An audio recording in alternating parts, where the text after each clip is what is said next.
Thank you very much, Samson. Can you hear me well? Very clearly. Okay, so I have to be upfront about my incapacity on this matter to a certain extent. So our usual sources have failed us, and we don't have the full details of the Rock City submissions, which have characterized or rather qualified it for this benefit. So some of my comments are about SSNIT's investment practices generally. And I think I will focus on why I think the country could be better served by the way SSNIT does its investment. I will not be able to make emphatic comments about Rock City itself because I don't have the information. Great. But we hope that in the course of the coming days and weeks, we will be challenging SSNIT to put out all the information that they intend to submit to CHRAJ to the wider public. This is not a matter only for CHRAJ. And we commend the Member of Parliament who has initiated this inquiry. So let's start off with our concerns about SSNIT generally and the way that it's managing the pensions of the workers of this country. The truth is, as everybody knows now, the International Labour Organization has an arrangement with SSNIT in which for relatively little money, it conducts actuarial analysis for SSNIT. And that is conducted, the most recent one. And the conclusion, the most important conclusion from that study is that if we want SSNIT to be sustainable, we have to pay double what we are currently paying in terms of our contribution to SSNIT. So essentially the rate that we contribute at to the SSNIT funds have to go up from about 11% to 22%. This is a huge and massively important point, because what that means is that we are at a stage where if we don't pay more into SSNIT, SSNIT will be unviable. We also know that ILO recommends we should increase the pension age by about 2 years as one of the pathways to making sure that the fund is sustainable. And thirdly, this is the reason for why these additional sacrifices are being demanded. Essentially, the reason why you have to pay more, the reason why you have to retire later as a worker in Ghana is because SSNIT is experiencing significant falling rates of return. The money that you've given to SSNIT is supposed to be invested to make sure it can continue to pay pensions going into the future. But the way it's been investing the money, and for various reasons affecting the way it's been investing the money, the returns on those investments have been falling significantly for a while now. And it's currently at one of its lowest that we've ever seen. The real rate of return, when you account for inflation, is one of the lowest that we've seen over the last couple of years. So that is the context. We've also been studying SSNIT's activities for a while now at Imani. And there are a number of areas where we have significant concern, and some of them are exemplary. They exemplify why SSNIT is in such trouble. We've been looking, for instance, at how it disposes of assets that it considers obsolete. You know, we've been in the trenches with the EC on this matter. So we started to look at other organizations that are in the public sector to see. And we've noticed that they've been gaming the residual values of some of these assets to the point where it allows for very rapid depreciation, and then they sell off and declare a profit because the residual values of these assets have been so depressed that it makes it look as if they are doing the country a favor by selling these assets off. So vehicles that are worth over 4 billion cedis are sold for about 460 million cedis, and a profit is declared because of the fact that the residual values of these assets have been so depressed. And this raises very important issues that we intend to be going into further. Now, having said that context, one, that the falling rate of return means that workers are being asked to double the amount that we contribute to SSNIT, which will be, of course, at our cost, right? Because the employer only takes a percentage, a certain share of the burden. The rest of the burden comes to us as contributors. On top of that, we have this situation with the requirement that we should increase pension age and the rest of it. So in that context, we have to ask ourselves whether the actions that SSNIT now purpose to take in terms of divesting these assets of these hotels fall within a context of investment prudence that we are comfortable with. So I will, for instance, point to people that are not aware of, whose attention have not been drawn to this, to take a very close look at what has happened at the NHTC, for instance. And what you find with the National Trust Holding Company is the fact that sometime in 2012, SSNIT decided that it was going to go and more or less privatize one of its very important funds, the Informal Sector Fund, SISF, and decided that it was going to go into a strategic partnership with NHTC and give that to them. That's supposed to be NTHC, right? Yes, National Trust Holding Company. Right. And what has happened since then is something very bizarre and very opaque. What we do know is that the company appears to be insolvent because people can't get their money out. There's agitation in the sector. SSNIT is backpedaling informal sector workers to contribute without accounting to us what has happened to the monies that were transferred to NTHC and the investment that it made into NTHC, including providing resources and access for NTHC to be able to do the work that is done. So that brings up the point about the way it does its investment generally, and it raises questions about whether we can trust its judgment. Because part of the challenge about this Rock City transaction, apart from the conflict of interest issues, which I don't want to go into in great detail, because as I said, I want to look at all the information. For instance, has the minister set up a blind trust? What are the mechanisms that he's imposed to ensure there is true arm's length transaction involved and he's not using his political power to influence the transaction? I don't have all the details, so I'll be careful, I'll be wary. That's a fair point to make, a fair disclosure or disclaimer to make. Indeed. But when I look at the way SSNIT makes its investments, it in a way underlines and to a certain extent vindicates why so many people are so suspicious of its judgment. So first of all, we take a look at the overall portfolio of SSNIT. And what you see on the screen, as of 2020, that's the latest information that you can find in the public domain about how SSNIT has split the monies that we've given to it, the contribution we've made, how it splits it among different investment categories. Now, pay attention to the returns that it's making on the top, the equity investment. You can tell that at the last reckoning, SSNIT was making its best returns from unlisted equity. What is unlisted equity? Essentially, it's investment that it has in companies, but those investments are not on the stock market. So you and I cannot go and buy them. It makes these off the market, in essence. Now, it tells us, therefore, that category of unlisted equities is a very profitable segment.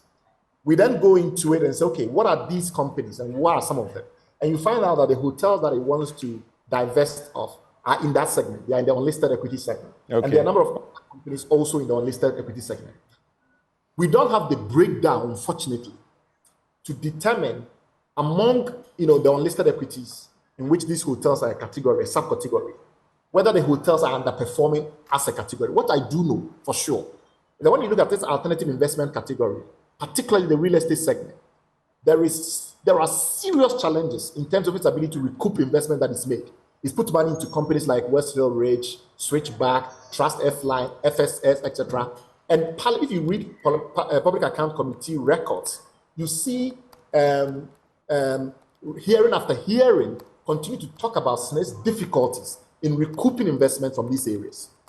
We don't see the same degree of concern being expressed about the hotels and some of these other areas. When you look at some other categories, we also know that the likes of what do you call that? The metro transport, the likes of the metro transport, the STC and the rest have been underperforming. Now, the question I'm trying to leave in the minds of your viewers, Samson, is what is the strategy based on which SSNIT is currently deciding to exit some investments in the unlisted equity segment, given that is what is the highest performing. So essentially, when you take that category and you find out that it's doing very well as a group, and it decided that it wants to take some of them out and sell them because there's no strategic fit or it's not making enough money. We need some kind of document from SSNIT that says that here is our strategy of the kinds of industries we want to be in Ghana. Some of the industries that we are in Ghana are performing at this rate, and we don't think they meet our benchmark. Currently, what they are saying is simply that we should just trust their judgment. And I think that given their history, their historical underperformance, we can't just trust their investment, but their judgment. They have to explain to us what is the methodology based on which they decided that after this particular set of industries in Ghana, we don't want to invest in those industries anymore. The hotel industry as a segment in Ghana is a booming sector until recently, until after COVID. We saw massive investment going into hotels, particularly those in the 2-star, 3-star category. And we've also seen some continued investment in the 4-star and 5-star category. Now, the question is, are they saying to us that given all these other categories they have, that particular segment is the most troubling? Probably not. So which other segment are they divesting from? What is the strategy that is driving it? What is the benchmark performance by which account they then determine that this particular industry we don't want to continue to invest in, and or this particular company doesn't fit our profile anymore? We've not seen anything like that. In fact, everything has been done with great opacity. And the reason why people don't trust the government, whenever they see a minister's name, they immediately become agitated, is because we don't receive enough assurance from the people that are managing our resources that they mean to do so in our best interest. And it's very clear from that evidence. So that's a very important point that we have to make. The other point that is critical is that, as everybody now knows, organized labor has significant representation on the board. I think 5 members or so out of a 12-member board of trustees. Now, if organized labor says they were not sufficiently consulted, and I've even heard union leaders say they don't know about it, then that raises the question whether indeed this is a process that is fully backed by the board of trustees. Because I don't understand how we can have organized labor representation on the board of trustees. And on that board of trustees, and if that board of trustees indeed has been intimately involved in these transactions, then organized labor comes back and says that we completely, adamantly disagree. It can only mean that the organized labor representatives on the board are not fully briefed. And if they are not fully briefed, then it means that the board of trustees does not either have a properly functioning investment committee that looks at the dynamics of these investments they've made and the portfolio results, and then determine that these categories, etc., we need to exit or we need to enter. Because if you have a properly functioning investment committee, organized labor will have to be represented on there, given their overall representation on the board of trustees as a whole. All right. If that was the case, then my view would be that we have a very significant problem. Last point I'll make. If you look at the set of hotels that have been listed, some of those hotels are performing very well. That's true. Even if you ignore the whole category, the hotels category, and you just focus purely on some specific companies like Labadi Beach, Grand Regency, you have to ask yourself, how could SSNIT, a company or an organization whose overall rate of return is dropping, still have the need to divest of companies that appear to be returning?